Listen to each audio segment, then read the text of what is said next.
Hey guys, this is going to be a review of The Supremes at Earl's All You Can Eat by Kelsey.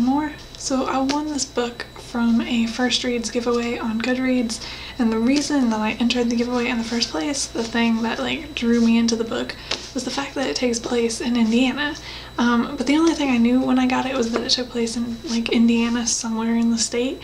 And then when I got it and started reading the book, I figured out that it actually takes place in southern Indiana, and more than that, it takes place in a fictional town, but they describe this town in location to both Evansville and Louisville, and it's a lot closer to my town than I was expecting it to be. They describe the fictional town as being about an hour away from Evansville and 40 minutes away from Louisville. It would be further north too, I think, but I know exactly the area that this town would kind of be in order to be those distances. So yeah, that was kind of crazy to me because I wasn't expecting that. So I wanted to read it because it took place in Indiana, but then it ended up being set in even closer to my hometown than I'd been expecting, and that never really happens. This is probably the only book I've ever read that takes place in that close of proximity to my hometown.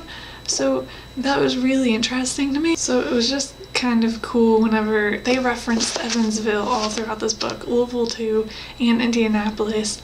But just reading that, because Indianapolis and Louisville is one thing, everyone pretty much knows about those cities, but Evansville is never talked about. Sometimes it's mentioned in Indiana. Going to school in Indianapolis, Evansville comes up sometimes, but only for people to make jokes about it. Seriously, no one in Indiana wants to take Evansville seriously. Basically, I don't know how to describe what Evansville's reputation is up in Indianapolis and whatnot, but outside of Indiana, no one ever, people don't even know Evansville exists. So having it referenced over and over in this book was really neat to me. The interesting thing is that I really couldn't relate the town in this book to my town at all. So I didn't really have that sort of similarity, but just the fact that it was in southern Indiana and they kept referencing Evansville was really neat to me. If you're wondering what this book is about, it follows three best friends who they don't refer to themselves. They're called the Supremes. They have been called that since high school. They're middle-aged now and about in their 50s, I think. And Earl's All You Can Eat is a restaurant that they've always hung out at, and the guy who owns it, or used to own it, is been really influential in their lives, I guess, and I really don't know how exactly to describe the book. It's just kind of about their friendship, their lives over a certain period of time, and their husbands and whatnot. I don't really want to get into spoilers, but they're all dealing with something specific.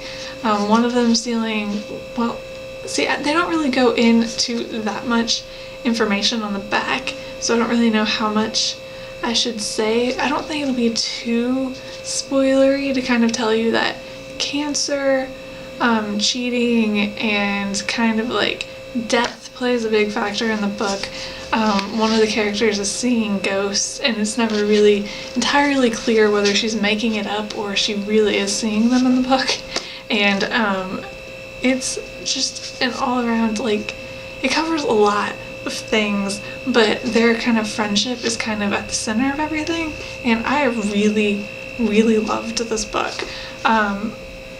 It was just extremely interesting to me and very entertaining, and I gave it 5 out of 5 stars on Goodreads. It was probably my favorite book that I've read for a while. All of the characters were very entertaining, especially the three leads. They're very different characters. There's a character in here who swears that she has visions and can tell the future, and she is very amusing to me. I loved her character. It was hilarious. Towards the beginning of the novel, she has a vision that she's going to die within the next year, so she spends the entire rest of the novel going on and on about her death, and it's just hilarious. And so the characters in the book were really fun, and I've said before that characters are often like my favorite thing about books. Like I really want to connect to the characters, and I definitely did in this case, which was cool because like I said, they're like middle-aged and I'm 20 years old, and they've had very different life experiences from me. They are Black and they grew up in like the 60s or so. Yeah, they were in high school in the 60s, so during the like civil rights movement and all of that. That's definitely dealt with in the novel. You find out one of the characters was with a white boy when she was in high school, and what happened with that because of race and during the 60s and all of that. So they've had very different life experiences than me, but I felt really connected to them at the same time, and it was just, I can't tell you how great I thought this book was. I highly, highly recommend this to everyone, and I think you should all read it. The only slightly negative thing I can think to say is that it did switch in narration between the three main characters for like different chapters. It's in first person for whichever one is narrating the book, and it's not really like said who's narrating it, and I'm really bad at names. I've said this before too, but I can't keep names straight, especially with characters. It's really bad when I'm watching movies and can actually like see the name written, but I do it with books too. So like I get a sense of who the character is and I can like distinguish them, but not by name, and it takes me forever to learn everyone's names. So like I would start reading it and I would have to figure out who was narrating, which took a little bit, and then even once I got who was narrating, I couldn't remember what name went with the one that was narrating, so that did get kind of confusing for me. Usually I figured it out rather quickly. Sometimes I would go like half a chapter without figuring it out, but that was more towards the beginning of the book. By the time I got into the book and really had gotten used to which character was which, it became easier, and you start picking up, they're very different characters, so you start picking up on who's narrating by their personality pretty quickly. But at the beginning of the book that was definitely confusing. Like I said, that's pretty much like the only negative thing I have to say, and it really wasn't even that big of a problem, so I highly recommend this. But I think that's all I have to say, so I will see you guys later. Bye.